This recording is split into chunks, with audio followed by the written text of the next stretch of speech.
नमस्कार, आप देख रहे हैं आर्या न्यूज और मैं हूं आपके साथ प्रियंका तिवारी। बुलेटिन की शुरुआत करेंगे बड़ी खबरों के साथ।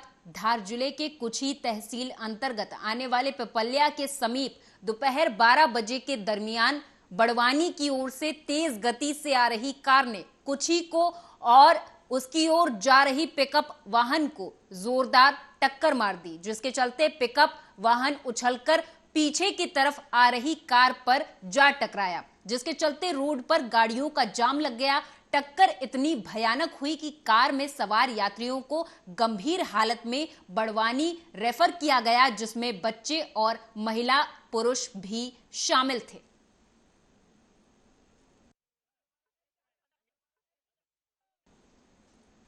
मंदसौर से खबर है, जहां आपको बता दें कि मंदसौर जिले के तहसील सुवासरा में एक जर्जर मकान के गिरने से एक मजदूर की मौत हो गई। आपको बता दें कि मकान काफी पुराना था, जिसकी वजह से एक मजदूर सूरजमल, जिसकी उम्र 50 साल बताई जा रही है, उसकी मकान गिरने से मौत हो गई।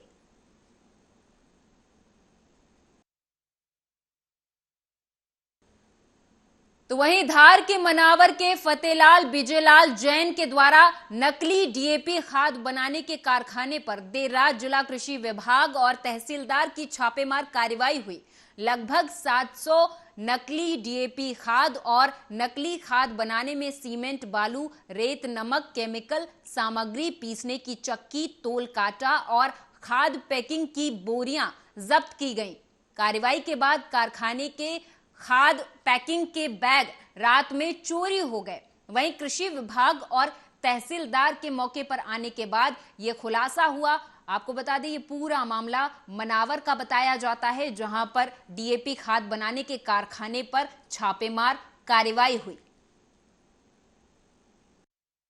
कोतवाली जिला धार के अंतर्गत एक बहुत ही सराहनीय और एक अलग किस्म का कार्य हुआ है, जिसमें यहाँ पर कोतवाली अंतर्गत चिटनिस चौक पर एक निर्माणाधीन मकान था। निर्माणाधीन मकान के अंदर उसकी जो दीवारें वगैरह है, उसके मलबे को डिस्प्लेस कर रहे थे, तो उसमें कुछ गिन्नियाँ मिलने के संबंध में पुलिस को एक मुखबिर के द्वारा सूचना मिली थी। पुलिस के द्वारा इसमें अपना तंत्र को फैलाया गया।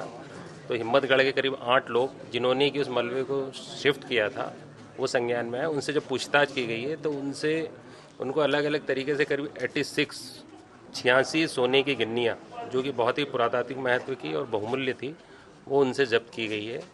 पुलिस के द्वारा इस कार्रवाई के अंदर एसपी सर के निर्देशन में, उनके मार्गदर्शन में हमारे सीएसपी कोतवाली देवेंद्र धुर्वे, थाना प्रभारी समीर, उप निरीक्षक अशोक लेहरी और उनकी टीम, जिसमें कि अजय, गौतम, मनीष और राम नरेश, अरविंद, इनका बहुत ही सराहनीय कार्य रहा था। इनके द्वारा उन गिन्नियों को जब्त किया गया और 41/4/102 के अंतर्गत इनको अरेस्ट किया गया और पुलिस रिमांड में और कहीं गिन्नियां हो। बदायूं से अगली खबर है। आपको बता दें कि पुरानी रंजिश के चलते घर के बाहर बैठे अधेड़ उम्र के व्यक्ति के बाइक सवारों ने गोली मार दी, जिसकी वजह से भगवान दास, जो कि घर के बाहर बैठे हुए थे, बाइक पर 3 लोग सवार होकर आए और उनको गोली मार दी। भगवान दास के गोली कंधे में लगने से वे गंभीर रूप से घायल हो गए। सूचना पर पहुंची पुलिस ने मौके पर भगवान दास को जिला अस्पताल पहुंचाया, जहां पर भगवान दास का कहना है कि आरोपियों से उनकी पुरानी रंजिश चल रही है। उन्होंने आरोपियों को पहचान लिया है। फिलहाल पुलिस ने मामले की जांच शुरू कर दी है।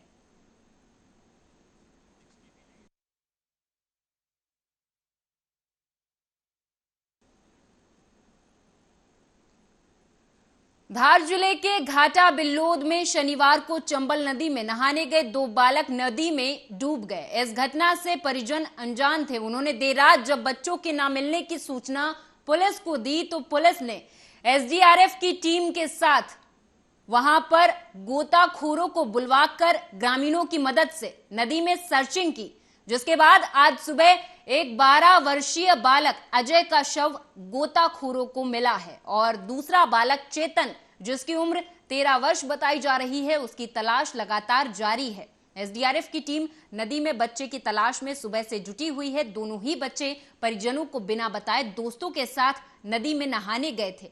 जब दोनों बच्चे डूबने लगे तो इनके साथी इन्हें छोड़कर वहां से भाग गए।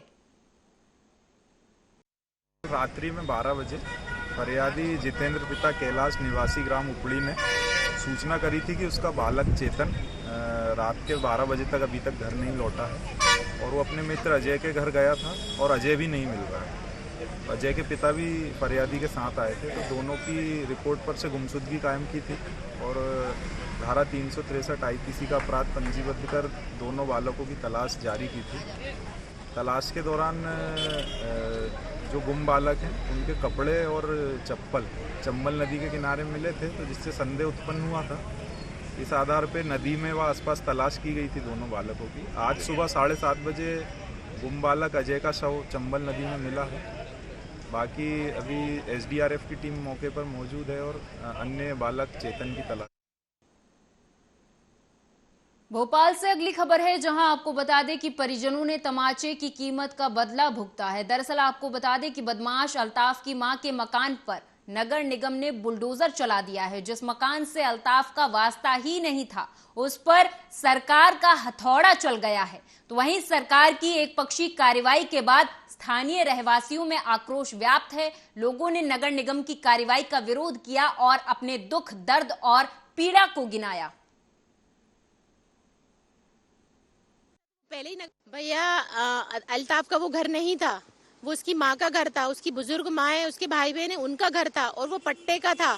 पट्टे का घर होने के बाद भी अल्ताफ का जो केस हुआ था उसके ऊपर उसकी माँ का घर तोड़ दिया। ये बिल्कुल जंगल राज चल रहा है शिवराज सिंह चौहान का, और ये सारे अधिकारी कर्मचारी इसके अंदर सपोर्ट में आकर खड़े हो जाते हैं। ये कितना नाजायज कर रहे हैं, कितना गलत कर रहे हैं। अल्ताफ की जो दुकान का मसला था, वो भी अल्ताफ की दुकान थी, किराए की दुकान थी। उसका थोड़ा सा शेड है ना बाहर निकला था, तो वो पहले ही नगर निगम वाले तोड़ के चले गए थे। फिर उसके बाद बार बार उसको टॉर्चर करना, उसको मारपीट करना, उसके ऊपर झूठे केस, उसके भाई लोगों के ऊपर झूठे केस लगाना, तो ये सारा नगर निगम कर रहा है खुद अवैध वसूली। और जब उनकी अवैध वसूली नहीं होती तो वो लोगों के ऐसे आके, कमर साकिब ने सबको टारगेट बना के रखा है, उनका घर तोड़वाते हैं। ऊपर से ये कह देते हैं ऊपर से आदेश है, ऊपर से आदेश है। तो ऊपर जो बैठे हुए हैं अधिकारी, उनको देखना चाहिए कि किसका घर है और पट्टे पर है या नहीं है। और यहाँ पर तो पूरे लोगों के पट्टे हैं। बाणगंगा के अंदर पूरा बाणगंगा का एरिया पट्टे के ऊपर बसा हुआ है, तो सब लोगों के जो घर हैं वो सब पट्टे के ऊपर ही बने हुए हैं और सरकार ने उनको पट्टा दिया है और आज सरकार उनके घरों को आकर तोड़ रही है। तो ये कितना जायज। तलाक, तलाक और तलाक, और फिर व्हाट्सएप पर भेज दिया 3 तलाक का नोटिस। पेटलावाद निवासी महिला थाने पहुंची और कार्रवाई जारी है। आपको बता दें कि एक 3 तलाक का मामला सामने आया है। पेटलावद में 3 तलाक का मामला सामने आया, जहां एक पेटलावद निवासी महिला ने थाने में पहुंचकर एक आवेदन दिया है, जिसमें बताया गया है कि महिला की शादी इंदौर में अब्दुल नामक व्यक्ति से हुई थी, लेकिन शादी के बाद से ही महिला को उसके पति प्रताड़ित कर रहे थे, जिस पर महिला ने अपने घर पेटलावद आने का फैसला लिया, जहां उसके पति ने उसे व्हाट्सएप के माध्यम से 3 तलाक का नोटिस भेज दिया, जिस पर महिला ने कार्रवाई की मांग करते हुए पेटलावद पुलिस थाना पर आवेदन दिया है, जिस पर कार्रवाई की जा रही है।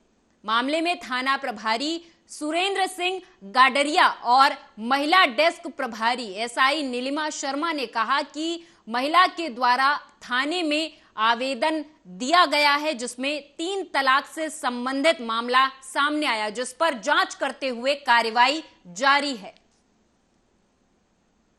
ये पेटलावाद निवासी एक महिला है, उनके द्वारा एक आवेदन प्राप्त हुआ है आज दिनांक को, जिसमें उन्होंने पति और ससुराल जन द्वारा प्रताड़ना से संबंधित और 3 तलाक के संबंध में आवेदन दिया है। तो उसकी जांच की जा रही है और उचित।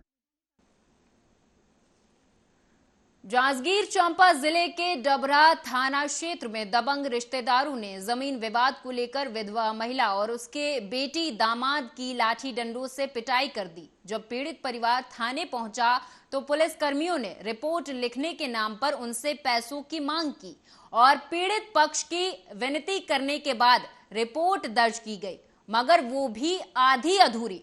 आतंकित पीड़ित परिवार घर का चावल बेचकर गाड़ी किराए करके जांजगीर SP ऑफिस पहुंचे, जहां उन्हें न्याय की मांग लगानी पड़ी। घटना बीती रात मेढ़ापाली गांव की है। इस संबंध में जांजगीर SP कार्यालय पहुंचे और पीड़ित की बात सुनी और घर के सामने रहने वाले रिश्तेदार जो कि उन्हीं की खेत और जमीन से आना जाना करते हैं, बीती रात उनके घर में घुस आए और जमीनी विवाद को लेकर विवाद करने लगे। विवाद के दौरान दबंग रिश्तेदारों के द्वारा महिला और दामाद बेटी के साथ मारपीट की गई। वहीं पर महिला ने अपने परिवार के साथ पहुंचकर एसपी कार्यालय में न्याय की गुहार लगाई है। मतलब ना कल 8:30 बजे हमन अपने घर में लड़ाई झगड़ा होत रहे मन, तो सामने वाला घर के मन हेमे ना जो अलेख राम, रंजीत राम, विनोद खूटे, प्रदीप खूटे, एमन न सब एमन के परिवार के मन सब महिला पुरुष सब करके तो हमन ना एकदम अश्लील भरे गाली देते हुए कहिस कि तई छा हमन ला गाली देथस, तई छा हमन लोहे करत है बस बोड़ा थे बस और ना है हमन ला जमीन नहीं देतस कके ना जबरदस्त। ये प्रकरण डबरा थाना अंतर्गत मेड़ापाली का है। इसमें ये कोई अलग परिवार नहीं है जिनसे झगड़ा हुआ है, जमीन की विवाद बस आपस में झगड़ा हुआ है। इस प्रथम में इनके तरफ से जो रिपोर्ट आई थी उसमें एफआईआर लॉन्च कर दी गई है और जो तथ्य आएंगे उस पर और कड़ी कार्रवाई के निर्देश दिए गए हैं। साथ ही साथ जो पैसा लेन देन की बात हो रही है उस पर अलग से जांच की जाएंगी, जांच में दोषी होने पर उसे कड़ी सजा कार्रवाई की जाएंगी। एसडीओपी साहब को निर्देशित किया गया है और ताकि अग्रिम कार्रवाई करने के लिए और किसी को करवधा शहर के ग्रामीण क्षेत्र आजादी के कई वर्ष बीत जाने के बाद भी मूलभूत सुविधाओं से बिल्कुल भी अनजान है। आज भी दलदल भरी कच्ची सड़कों में चलने को मजबूर हैं वहां के स्थानीय लोग। आखिर किसको अपना दुखड़ा सुनाएं, जिस पर भरोसा और उम्मीद करके गांव का मुखिया यानी कि सरपंच बनाया हो वही सुन नहीं रहा, तो लोग आखिर जाएंगे कहां? आपको बता दें ये पूरा मामला विकास खंड पंडरिया अंतर्गत आने वाले ग्राम पंचायत रूसे के आश्रित ग्राम कांपा का है, जहां की सड़कें इतनी दयनीय स्थिति में हो चुकी हैं कि लोगों का चलना मुश्किल हो गया। लंबे समय से पानी भर जाता है, वहां पर कई प्रकार की मौसमी बीमारियां भी आ जाती हैं जिनका खतरा लगातार बना रहता है। वहीं पर पास में ही प्राथमिक शाला है जहां लगभग 60 से 65 बच्चे अध्ययनरत हैं और स्कूल के सामने ही कीचड़ से भरी सड़कें बच्चों को खेलकूद में भी प्रभावित कर रही हैं। साथ ही खतरों का भी डर बना रहता है। वहां पर किसी प्रकार का कोई स्थायी रूप से मुरुम भी नहीं, मोरम भी डलवाया नहीं गया है। मुख्य रूप से कोई सुविधा नहीं दी गई है, जिसके चलते राहगीर और खासकर स्कूली बच्चों को बिल्कुल भी राहत नहीं मिल पा रही है। वहां के स्कूली बच्चे परेशान हैं कि आखिर खेल का मैदान ही जब इस तरीके से दलदल बन जाएगा तो आखिर खेले कहां, और चलना भी इस दौरान दूभर हो गया है। सड़क इतना ज़्यादा खराब हो चुका है कि ज़रा सा पानी गिरता है तो यहाँ सड़क पूरा दलदल में तब्दील हो जाता है, जबकि पास में ही स्कूल है। स्कूल के बच्चे यहीं से आना जाना करते हैं, कई बार इसमें गिर जाते हैं, फिसल जाते हैं, उनका ड्रेस पूरा ख़राब हो जाता है। ग्रामवासी इसके लिए कई बार से शिकायत कर चुके हैं, सरपंच से, जनपद से एवं सचिव से, फिर भी उनकी तरफ से कोई प्रकार की प्रक्रिया। रुड़की के रामनगर चौक स्थित एक होटल में पत्रकारों से बात करते हुए पेट्रोल कारोबारी आनंद सेठ ने बताया कि वो 2010 में पेट्रोल पंप के कारोबार में लगे थे। 2014 में पंप कंपनी द्वारा एक विज्ञापन दिया गया था जिसमें मंगलौर लंढौरा रोड पर एक पंप अनुसूचित जाति की महिला के नाम आवंटित था। सिविल लाइन कोतवाली में तैनात दरोगा केदार सिंह चौहान के साथ पार्टनरशिप में लगाया था। पीड़ित के अनुसार इस पार्टनरशिप में दरोगा केदारनाथ सिंह का कोई भी पैसा नहीं लगा है। तो वहीं प्रेस वार्ता के दौरान पीड़ित ने आरोप लगाया कि दरोगा के द्वारा उसके और पुत्र के खिलाफ धोखाधड़ी का झूठा मुकदमा दर्ज करवा दिया गया है और शिरडी किसान सेवा केंद्र पेट्रोल पंप बिना अनुमति के दस्तावेज ताला तोड़कर निकाल लिए गए। पीड़ित की ओर से रो रो कर इंसाफ की गुहार लगाई गई है। पीड़ित ने चेतावनी दी है कि अगर इंसाफ न मिला तो परिवार के साथ आत्मदाह करेंगे। हम सब एग्री थे, पंप बढ़िया चलता रहा। 2016 में पंप शुरू हो गया, पंप चल रहा था ठीक ठाक। 2019 में मेरे बेटे का नाम कंपनी में जाने के लिए प्रक्रिया शुरू की गई, जो कि 25% में मेरे बेटे का नाम जाना था। वहाँ से इनके पेट में दर्द शुरू हो जाता है, लेकिन ये कुछ कर नहीं पाए। उस समय ये पहाड़ में थे, तो प्रक्रिया चल गई। इनकी बीवी साथ गई, सब अधिकारियों के सामने वीडियोग्राफी हुई, साइन हुए, पेपर बने। वो नाम आ गया, मेल हमारे पास आ गई कि आपके बेटे का नाम 25%। सर वहीं आ रहा हूँ। 2020 में हमारे पंप पे कुछ एरर्स आए, वो पंप बंद हुआ कुछ समय के लिए, लेकिन पंप पुनः चालू होता है हमारा 1 अप्रैल 2022 को। ये श्रीमान जी अपनी पोस्ट करवा के वहाँ से किस हिसाब से इन्होंने करवाया मैं नहीं जानता। मुझे भी कहा इन्होंने कि कुछ खर्चा भी होता है, लगता है यहाँ पे देना, ये करना, जो भी इनका मैटर है मुझे नहीं पता। तो ये 15/6/2022 को रोड कोतवाली रुड़की में पोस्टेड होके आ जाते हैं और उस समय से ये मुझे परेशान करना शुरू कर देते हैं। आस्ता आस्ता दबाव बढ़ाते गए, मेरा शेयर बढ़ा दो, मेरा ये कर दो, मेरा वो कर दो। मैंने सर 2 साल पंप बंद रहा है तो खर्चे दुनिया भर के होंगे, कहाँ से होंगे। तो लेकिन कोई बात नहीं, बात चलती रही। इन्होंने कहा जी एक दिन आके कहते हैं आनंद जी मेरे पास आके 6 तारीख को, मुझे आज भी तारीख याद है, 6 तारीख थी, मैं मीटिंग कर रहा था, चुनाव की मीटिंग टोडा तमाल में, वहाँ से वापस फ़ोन आता है इनका रात को 10:30। तो वहीं आईआईटी रुड़की के हॉस्टल में नॉनवेज परोसे जाने का मामला तूल पकड़ता जा रहा। बजरंग दल के कार्यकर्ताओं ने आईआईटी गेट पर संस्थान के डीन का पुतला दहन किया और जोरदार नारेबाजी करते हुए संस्थान प्रशासन पर कई गंभीर आरोप लगाए। प्रदर्शनकारियों ने संस्थान प्रबंधन पर हिंदू छात्रों का उत्पीड़न करने का आरोप लगाते हुए 3 दिन का अल्टीमेटम दिया है। अगर 3 दिन के अंदर छात्रों की बात नहीं मानी गई तो उग्र आंदोलन की चेतावनी भी दी गई है। आपको बता दें कि देश की नामचीन संस्थान आईआईटी रुड़की के आजाद हॉस्टल की मेस में सप्ताह के 2 दिन नॉनवेज खाना शुरू कर दिया गया है, जिसके विरोध में छात्र खाली थाली के साथ भूखे रहकर मेस के बाहर धरने पर बैठे हुए हैं। इन्हीं छात्रों के सपोर्ट में आज बजरंग दल के कार्यकर्ताओं ने आईआईटी गेट पहुंचकर उनका सम्मान किया और इस फैसले के खिलाफ जमकर नारेबाजी की गई। साथ ही संस्थान के डीन का पुतला भी दहन किया गया। आपको बता दें प्रदर्शनकारियों ने संस्थान प्रबंधन पर आरोप लगाते हुए 3 दिन का अल्टीमेटम दिया। यदि 3 दिन के अंदर मेस से नॉनवेज खाने को बाहर नहीं किया गया तो आईआईटी में घुसकर उग्र आंदोलन की चेतावनी भी दी गई है। आईआईटी रुड़की के अंदर समस्त हॉस्टलों के मेस में नॉनवेज खाना छात्रों को परोसा जाता है। एकमात्र आज़ाद हॉस्टल ऐसा था जिसके अंदर वेज खाना छात्रों को परोसा जाता था और जो वेजिटेरियन खाने वाले छात्र हैं वो अन्य हॉस्टलों से भी आकर के उस मेस में खाना खाते थे। लेकिन ये आईआईटी का प्रबंधन मुस्लिम तुष्टिकरण की राजनीति करते हुए जबरदस्ती हिंदू छात्र जो अंदर हैं उनको नॉनवेज भोजन खिलाने के लिए मजबूर कर रहा है। वो छात्र 2 दिन से भूखे वहाँ भूख हड़ताल पर बैठे हैं, उन्हें जीने मरने के लिए तैयार बैठे हैं, उन्हें पूछने वाला कोई नहीं है। ये ज्यादती छात्रों के साथ और हिंदू समाज के युवाओं को जो जबरदस्ती मांसाहार खिलाने का प्रयास किया जा रहा है, इसे बजरंग दल किसी भी कीमत पर स्वीकार नहीं करेगा, बर्दाश्त नहीं करेगा। आज हम सीमित संख्या में यहाँ लोग आए, हमने अपना विरोध प्रदर्शन दर्ज किया और यदि 3 दिन के अंदर अंदर ये छात्र ने जो तानाशाही आदेश दिया है कि सभी छात्र को मांस खाना होगा, ये अगर वापस नहीं होता तो 3 दिन के अंदर अंदर हम इस आईआईटी के अंदर घुसने में मजबूर होंगे और जो उग्र आंदोलन जो भी हमसे बन पड़ेगा वो हम करेंगे। लेकिन किसी भी कीमत पर बजरंग दल ये आईआईटी की तानाशाही और यह जो अशरफ इकबाल नाम का डीन यहाँ आया है और जिस को लाहौर यूनिवर्सिटी जो आईआईटी। एक तरफ यूपी सरकार भ्रष्टाचार पर लगातार अंकुश लगाने के लिए लाख कोशिशें कर रही, लेकिन फिर भी कई जगहों से भ्रष्टाचार से जुड़े मामले सामने आ रहे। ताजा मामला ताजनगरी आगरा से भी सामने आया, जिसमें सौंदर्यीकरण के नाम पर लाखों रुपए खर्च किए गए, लेकिन हकीकत कुछ और ही है। इसे समझने के लिए देखिए रिपोर्ट। देखिए, आज हम एक और नई खबर से आपको रूबरू कराते हैं और एक बहुत ही नई कह सकते हैं कि जो जनता के जो पैसे का जो डाका है उसके बारे में जानकारी देते। लेकिन उससे पहले मैं एक स्लोगन आपको पढ़ा देती हूँ, उसको दिखा देती हूँ। बिल्कुल आप देखिए, मैं दिखाना चाहूंगी। देखिए ये लिखा है, शहर के अवतरत विकास हेतु नगर निगम करों को नियमित समय से भुगतान करें। जी भैया देखो, ये लगा है ये नगर निगम का बोर्ड।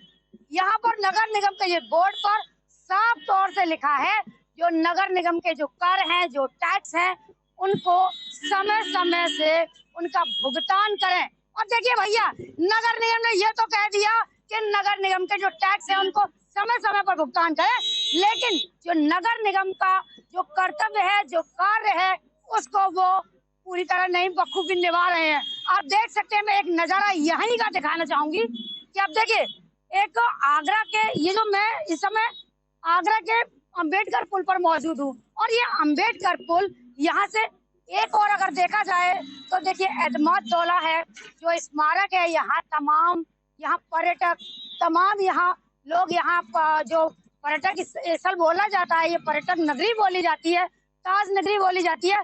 यहाँ एदमतदौला है, अगर इधर और देखें तो वही दूसरी ओर इसके ताजमहल और लाल किला मौजूद है।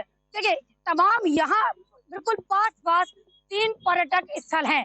लेकिन अगर आप बात करें नगर निगम के करों की और उसके बाद तो उनके कार्यों की अब हम आपको दिखा देते हैं, समीक्षा करा देते हैं। भैया देखो, ये है नगर निगम का कार्य।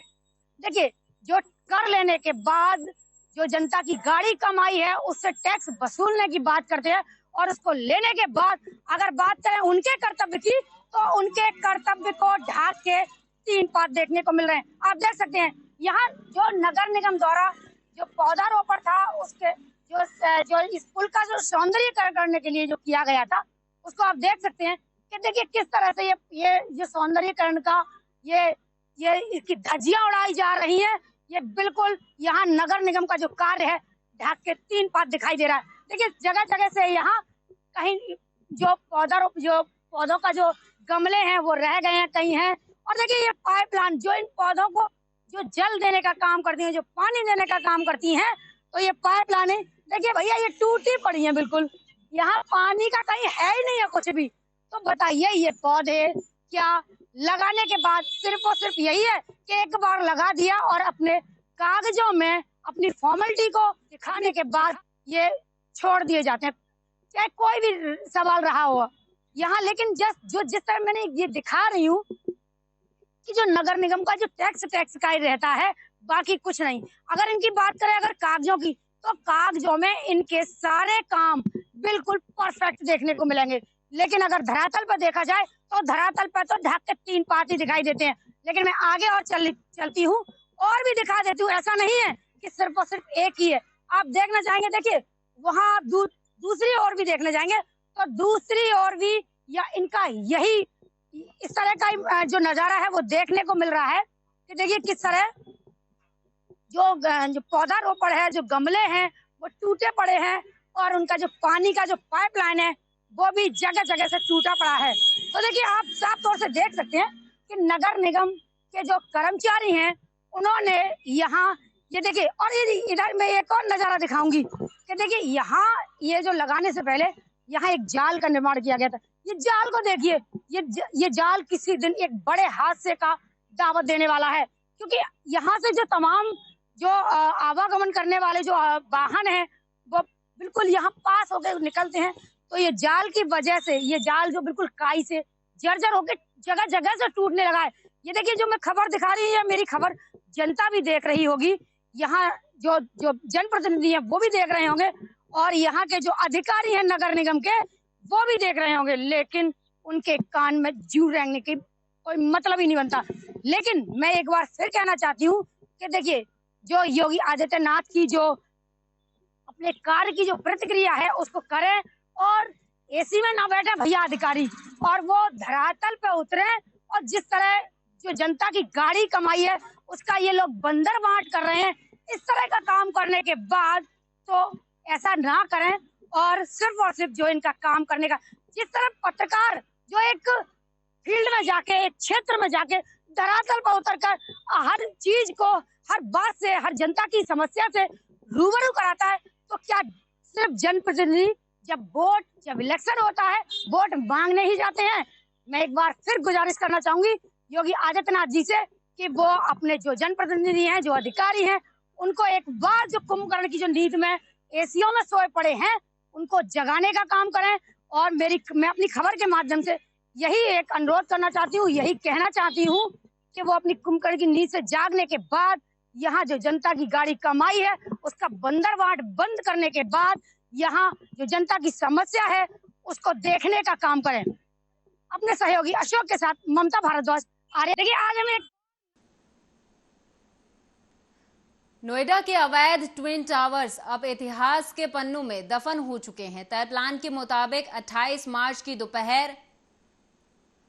अगस्त की दोपहर 2:30 बजे दोनों इमारतों को ध्वस्त कर दिया गया है। पहले ये तारीख कुछ और थी, लेकिन अब 28 अगस्त कर दिया गया था, और आज इन दोनों ट्विन टावरों को जमींदोज कर दिया गया है। आपको बता दें कि अब सिर्फ धूल की परत कंक्रीट के टुकड़े और आसपास की बिल्डिंग्स के चारों तरफ सेफ्टी के लिहाज से लगाए गए पर्दे फटी हुई अवस्था में ही बचे हैं। नोएडा स्थित ट्विन टावर्स आखिरकार चंद सेकंड में जमींदोज हो गए। 13 साल में बनाई गई ये इमारत अनुमान के मुताबिक करीब 9 से 10 सेकंड के समय में गिर गई। बिल्डिंग गिरते ही चारों ओर मलबे का धुआं ही धुआं देखने को मिला। जब ट्विन टावर को गिराया गया तो यहां मौजूद लोगों को एक तेज धमाका सुनाई दिया। लोगों को धरती कांपती हुई भी महसूस हुई। देखते ही देखते पूरे इलाके में धुएं का गुबार छा गया। ट्विन टावर में धमाका होते ही पूरी बिल्डिंग पलक झपकते ही नीचे गिर गई, लेकिन धूल का गुबार हर तरफ फैल गया। फिलहाल धूल को कम करने का काम शुरू हो चुका है। इसके लिए पहले से तैनात की गई स्मोक गन्स का सहारा लिया जा रहा है। इसके अलावा पानी का भी छिड़काव किया जा रहा है। तो आज टावर्स को ध्वस्तीकरण कर दिया गया है। आज यानी कि 28 अगस्त को ट्विन टावर्स का ध्वस्तीकरण कर दिया गया। इस दौरान धुएं का एक बड़ा गुबार देखने को मिला। सोनभद्र से अगली खबर है, जहां आपको बता दें कि बस और ट्रक आमने सामने की टक्कर में 2 दर्जन यात्री घायल हो गए। घटना की सूचना ग्रामीणों ने तत्काल पुलिस को दी। मौके पर पहुंची पुलिस ने सभी घायलों को सीएचसी बभनी में भर्ती कराया। डॉक्टरों ने 7 घायलों को गंभीर हालत में देखते हुए जिला अस्पताल रेफर कर दिया है। आपको बता दें कि अंबिकापुर से रेणुकूट जा रही थी एक निजी बस, वहीं फर्रुखाबाद से उड़ीसा जा रहा था एक ट्रक, जिसमें आमने सामने भिड़ंत हो गई। इस भिड़ंत में बस और ट्रक की भिड़ंत में कई लोग घायल बताए जा रहे हैं, जिनका जिला अस्पताल में उपचार जारी है। हरचंदपुर थाना क्षेत्र के अंतर्गत सराय मुबारकपुर गांव में प्रार्थना के नाम पर चल रहे धर्मांतरण के खिलाफ आज बीजेपी नेताओं ने मौके पर पहुंचकर धर्मांतरण करा रहे एक महिला और 2 पुरुषों को मौके से पकड़ा। प्रार्थना सभा में लगभग महिलाएं और जो पुरुष थे उन्होंने मिलकर लगभग 250 लोग मौजूद थे। प्रार्थना के नाम पर चल रहे धर्मांतरण के खेल का भारतीय जनता पार्टी की युवा मोर्चा के सदस्यों ने प्रार्थना सभा में पहुंचकर जब चारों लोगों को पकड़ा तो पकड़ने के बाद पुलिस को सूचना दी। मौके पर पहुंची पुलिस ने धर्मांतरण में शामिल एक महिला और 2 पुरुषों को गिरफ्तार करके थाने ले आई है, जहां पर उपरोक्त सभी आरोपियों के खिलाफ संबंधित धाराओं में मुकदमा दर्ज कर कार्रवाई शुरू कर दी है। तो द्वारा आज पता चला कि ग्राम सभा मुबारकपुर में हिंदू धर्म से ईसाई धर्म पर धर्म परिवर्तन के लिए एक मिशन चल रहा है। तो हम लोग वहाँ सूचना पर पहुँचे तो वहाँ पर हम लोगों ने देखा कि करीब 250 से 300 महिलाएं एवं पुरुषों को बैठाकर धर्मांतरण कराया जा रहा था, जिसपे मौके पर हम लोगों ने देखा कि 3 महिलाएं और 2 महिलाएं 2 पुरुष के द्वारा धर्मांतरण कराया जा रहा था। तो हम लोग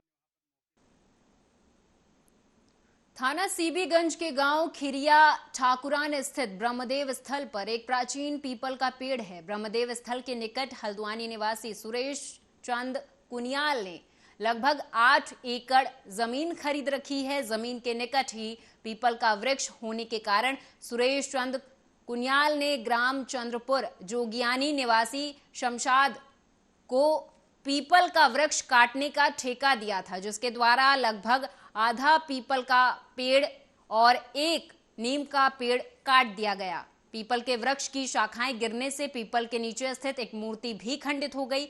जानकारी होने पर ग्रामीणों ने इसकी सूचना सीबीगंज पुलिस को दी। क्षेत्राधिकारी द्वितीय आशीष प्रताप सिंह के निरीक्षण करने के पश्चात पुलिस ने बीती रात शमशाद को गिरफ्तार कर लिया है और विभिन्न धाराओं में मुकदमा पंजीकृत कर लिया है।